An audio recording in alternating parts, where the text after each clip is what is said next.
Welcome back. All right, so today's round robin game that I am covering is USA and Switzerland. The reason for this is simple. I haven't covered an American game yet. I haven't covered a Swiss game yet. Tomorrow morning, at least morning for me, it's Sweden against Austria. That's the one I'm going to watch tomorrow as I try to peg off every country, see as much as I can. And then there's a lot more to talk about. This game does end up being really lopsided. Switzerland had a good game plan. The problem is it's that difference in talent. It's the same thing as Latvia and Canada, where there's just too many weapons to go against. Good luck stopping all these American weapons. So Pasha is tested 14 seconds in. He was the starting goaltender for the Swiss team, and he was really quite good until the U.S. either figured him out or just really clicked. I think there was a combination of both going on there. The USA presses at 2 minutes. Kaiser has a shot that's held. Duran is throwing hits out there. If Duran makes it to the NHL, if every time he scores a goal, we don't hear "Hungry Like the Wolf," I'm not sure what we're doing with hockey and sports and with life in general. The Swiss have a near miss at 5 minutes. Puck won't go in for them. Mazur then misses one high from in close. I'm wearing a Detroit hat because Mazur had a good game. Farney then misses wide on a rush for the Swiss. Then there's a near miss for Luke Hughes, who had a very good game as well. I almost wore a New Jersey hat for this. The shots are only 3-2 for the USA at 6.5 minutes. You can see the Swiss are playing well defensively. They're keeping the Americans to the outside. They're not letting them take over the game at this point. Nicolette has a shot that's held as the Swiss press. The U.S. then presses with 9 minutes left. Kanak with a rush chance. That was held. That Kanak had a decent game for the Swiss. The shots are actually favoring the Swiss at this point. The shots are 6-3 with 8.5 minutes left. So they were outplaying the U.S. and then things start to change. The U.S. presses, but the Swiss go to the power play. It's Cooley that goes to the box, his first of 2 penalties that he takes in the game. There's a shorthanded break for Savage. He has a near miss wide. That power play's killed off. Did not manage a shot, that power play for the Swiss. Mazur has a shot that's blocked. Clevin was out there throwing hits. Cooley's down. The U.S. go to a power play with 1:53 left. Bordelot has a shot that's held. Pasha, I thought, was off to a really good start in this one. Things get pushy at the horn after another save by the Swiss goaltender. So it's scoreless after one. And this is your classic trap game, right? This is that upset that we have not seen at these World Juniors yet. We're waiting for that upset game to take place. And so this one kind of felt like maybe it's a little bit up in the air. Second period, it starts off looking like maybe it'll still be up in the air somewhat, but eventually, of course, the Americans turn this one-sided. So the Swiss have a delayed game penalty as the power play that rolled over from the first period comes to an end. So, and it was a clear and obvious penalty there too. Bordelot was then denied. Good cycle. Samiskevich is denied. Power plays killed off 2 shots. Cooley then has a shot that's held. The U.S. at this point had the last 7 shots in the game. So again, they're really taking over. That momentum's on their side. There was a crossbar then for Duran. Biasca then had a rush chance that was held. Pasha showing a bit of a shaky glove hand at this point. Remember, there's no score yet, but you could see a couple of times there with his glove that he either misplays it where it almost ends up in the net, and then one where he drops it where he shouldn't have. So that's going on. Mberko at the other end, the American goaltender, solid, not busy, not overly busy, didn't have to be great today. The U.S. get another power play. Hughes during that fires high, and then they score on the power play to make it 1-0. It's Mazur from Samiskevich and Bordelot at 5:54. I thought Bordelot had a very good game. I'm excited to see this kid in the NHL. I think he's going to be a good one. So the U.S. presses at 7.5 minutes. There's some sticking and poking after a Pasha hold. The U.S. was clogging up the middle pretty nicely. And then Henry ties the game at 8:25.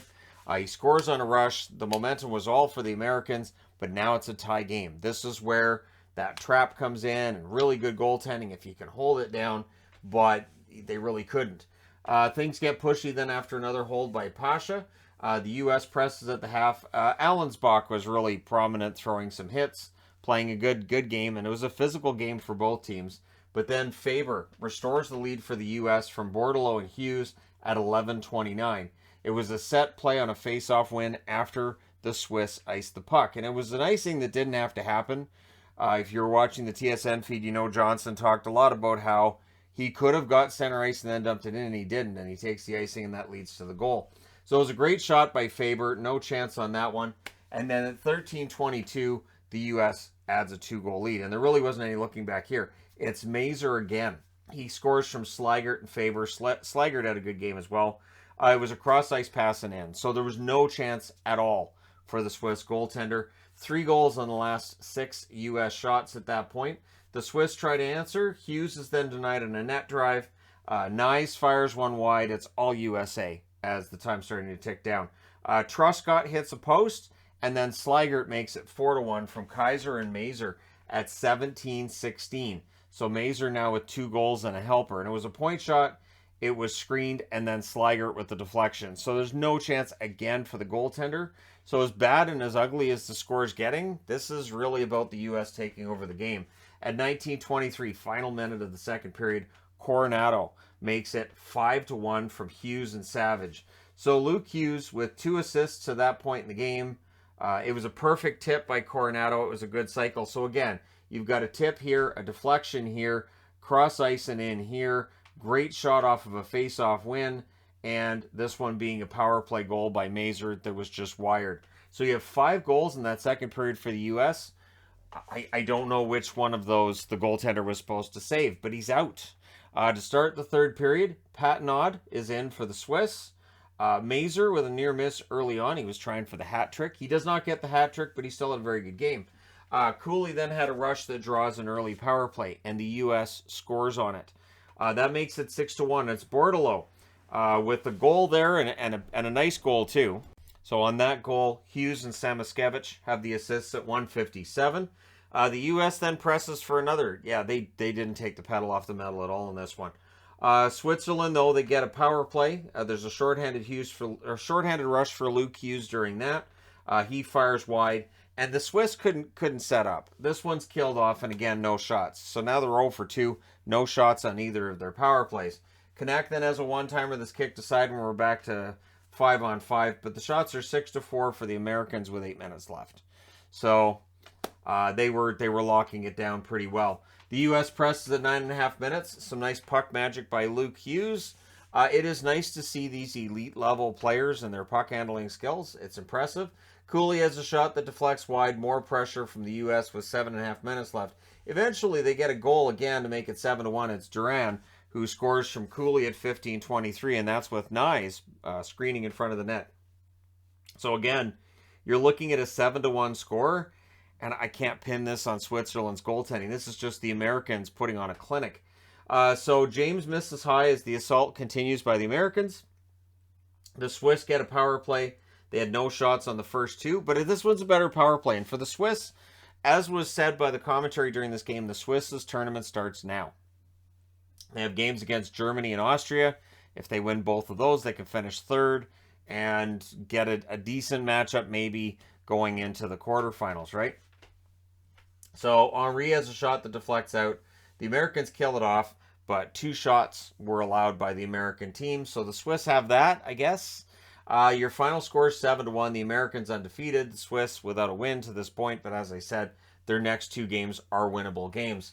The shots in this one, 8-7 U.S. in the first, 22-7 for the Americans in the second, and then 10-9 Switzerland in the third. And honestly, outside of that second period, this was a good game for the Swiss. There's some things they can build on.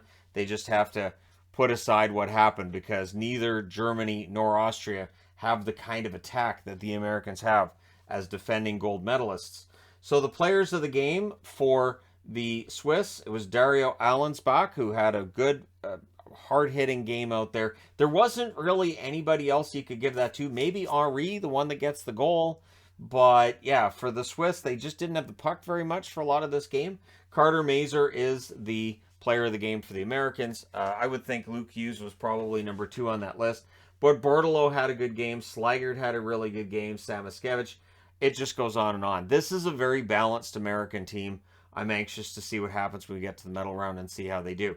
So, yes, the attendance at these games has been low. It was very noticeable in this one. but it's still good hockey. And really that's what I'm focusing on here, is it's good hockey. And there's a lot of players here that, if you're a fan of NHL teams, there's a lot of names on this board of guys that you're hoping to see next year. San Jose would love to see Bordeleau in their lineup next year, and he looks pretty good. So we'll see what happens when NHL training camps roll around. But hey, some of these guys are going to be in the NHL this year, and that's exciting. So there you go. Let me know your thoughts in the comment section below as always. Don't forget to hit like and subscribe if you're browsing your way through, you just happened upon this video. Thank you guys so much for watching, for all your support. I will talk to you again soon.